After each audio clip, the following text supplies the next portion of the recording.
morning, everyone. This is Tony from Her Homestead Skills, and I'm back home now after having been in the garden this morning. I did take out a few little calendula plants that I had started from seed. I wanted to put them in the ground. I will likely also scatter some seed throughout the garden and see if any of them will come up. And I have half the garden planted. I shouldn't say I've got most of it done because I don't. I have lots of tomatoes and peppers and sweet potatoes to plant, as well as the watermelon. And those are more warm weather plants, so I'll probably wait till next week to put those in the ground. Should be fine by then. And at that point, I should be completely planted. Now, my broccoli, I did have quite a number of plants, and I put them all in the ground, and some of them are experiencing a bit of transplant shock, but that's okay. There was more than ample plants. I mean, I probably have more plants than I needed. So if I lose a few, it's not a big deal. So far so good. Some of them are taking quite well. Potatoes are all planted, and some of them had grown way too large, should have been in the ground long ago. But the weather was not conducive to putting things in the ground. So, all done at least. And any of my cool weather plants, yes, my spinach hasn't come up yet either. I'm looking for that to come up, and so far no sign of anything. Hopefully they will grow. I love fresh garden spinach. Anyway, that is my garden. There's really not much to see just yet. I mean, it's one of those things, you put things in the ground, and it takes at least a month for everything to settle in, to grow, to develop, and you can go, hey, wow, there's something growing there, there's something happening. So this is still planting time. And I'm looking forward to getting that all done so that I can do something else. I have focused on starting seedlings in-house for so long that I'm actually tired of looking after seedlings.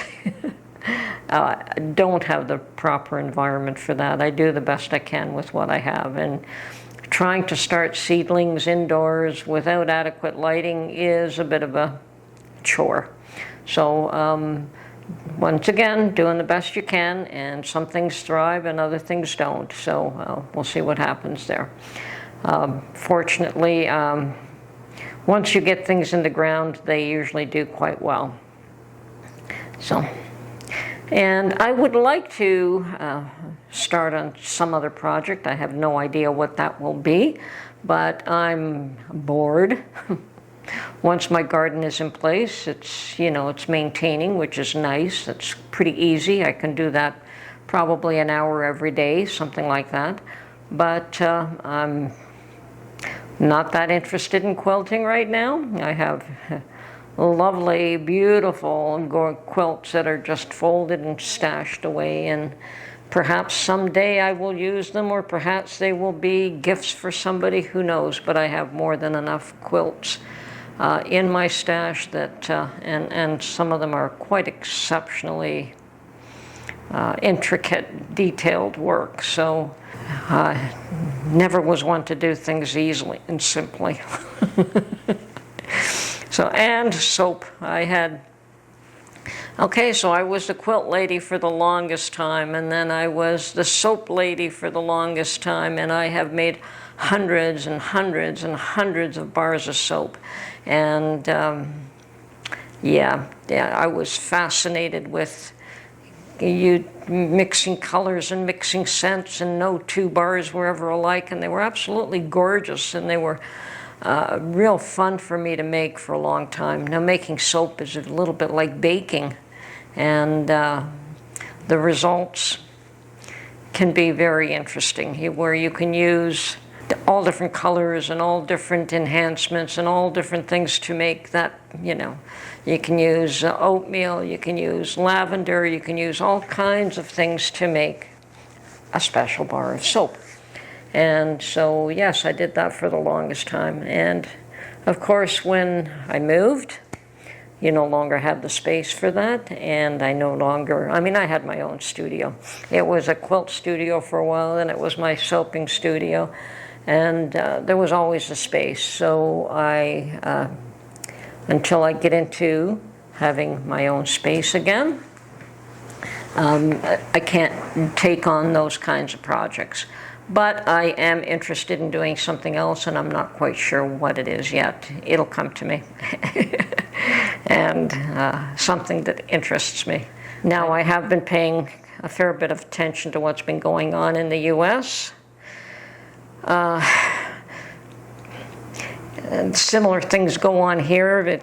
It's just a lot quieter, and people don't talk about them. And of course, the big issue is the immigration issue that you have south of the border. And we've had issues like that here in Canada, where our cities have been inundated. We just don't have as many places for people to go. That you have that strip right along the edge of the northern edge of the U.S. border, where 90% of the Canadian population actually lives. North of that, even though there's a lot of country there, you don't find a very large population anywhere. So most of it is very close to the border. And for reasons because although Canada is a very large country, a lot of it is not really habitable. It's too cold, or other issues. Now, we have had our share of influx of immigration over the last bunch of years. I can't even tell you how many it's been. There have been absolute horror stories about some hotels that have been used to house some of these people, and how they are completely trashed and will probably never be the same again. So anyway, that's gone quiet. I don't hear too much about that anymore, but for a couple of years, you did. And just because you don't hear about things going on doesn't mean that they're still not happening. And I know that we still have a lot of immigrants coming here, because the situation, the housing situation, is like beyond perilous. When a little bungalow is worth more than $1 million, we do have a housing crisis here in a big way. Now, I'm watching the chaos that's going on at the southern border, and I just wonder when that will be controlled, how it will be controlled, how it will be stopped. On the one hand, people seem to be getting the message that it's okay to come up, so they do, and they risk everything, and that's pretty sad. And I mean, babies and mothers and all kinds of people just risking everything to make a trip because they think that they're going to have a better life. They don't realize that their life is going to be just as hard, if not harder, because now they're coming to a country where they don't understand the culture, they don't understand the language, they don't understand anything, except perhaps that maybe they're willing to work hard to get ahead. But if the services aren't in place in order to help them establish themselves, it's not going to be easy for them either. And just because they think they've escaped something that they thought was terrible doesn't mean that what they're going towards is not going to be even worse for them. So a lot of these people are lied to. They're not welcomed because of the way it's going on. To have hordes of people just land on your doorstep is also... Anyway, I think that the next couple of weeks will certainly be very telling, and perhaps somebody will do something to get things under control. Because control is what's lacking. It's not so much that immigrants shouldn't come to another country. It's not so much that people shouldn't travel from one place to another. It is best done in an orderly and controlled fashion, that you know who's coming, you know what they're bringing with them. So hopefully that will happen, and if it doesn't, then it's going to be a sad state of affairs for both the immigrants and for U.S. citizens. I can tell you for a fact that it usually takes a generation or two for people to assimilate within a culture. It isn't. The first generations have a very, very hard time, and the first offspring of that first generation also has a difficult time because they're caught between two different cultures. The culture that you're raised in and the one that your parents were raised in, and the two are not the same. And you really don't belong here and you don't belong there. So it takes a couple of generations for people to assimilate now. Anyway, it's going to be a little while before I get back into canning, of course, unless I do some chicken stock on the side. Now, I'll admit that Mark came down with a cold a few days ago, and poor fellow, no chicken stock for him. And he looked around the pantry and he found a couple of jars of chicken breasts that I had canned up, and I said, what do you plan to do with those? And he said, make chicken soup. And I said, those are best used to make your white cream sauce with pasta type meal. But if you actually want to make soup, if you dig down in the chest freezer, you'll find 2 soup chickens down there. And they're much tastier and much better for making soup than what chicken breasts are. And he did dig down, and he did find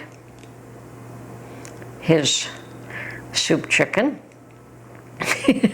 And then I said, oops. I said, well, I phoned him up on his way home, and I said, well, honey, we don't have any potatoes in the house, so either you're going to have to stop by the store and buy a few potatoes, or you can use one of the jars of canned potatoes that I have in the house. And he said, well, he was already on his way home. And he says, well, I guess we're going to have to use a jar of canned potatoes.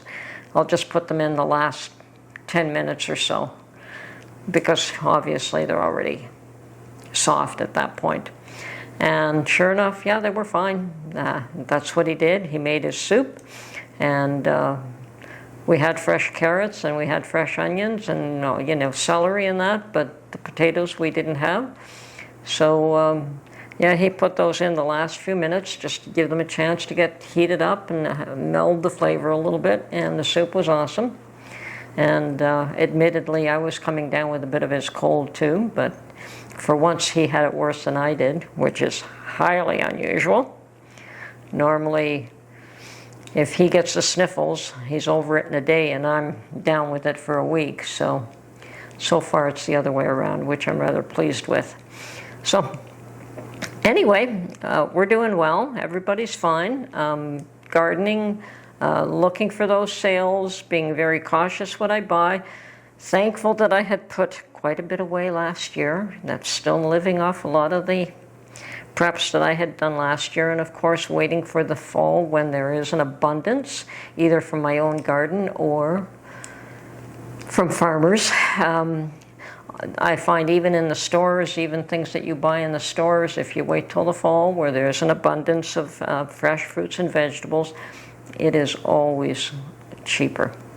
Right now there is fresh corn, and a packet of 4 is $4. So Mark's comment of a buck an ear of corn is what it's gotten to. I used to get like half a dozen for, or a dozen for $3 or something in that nature.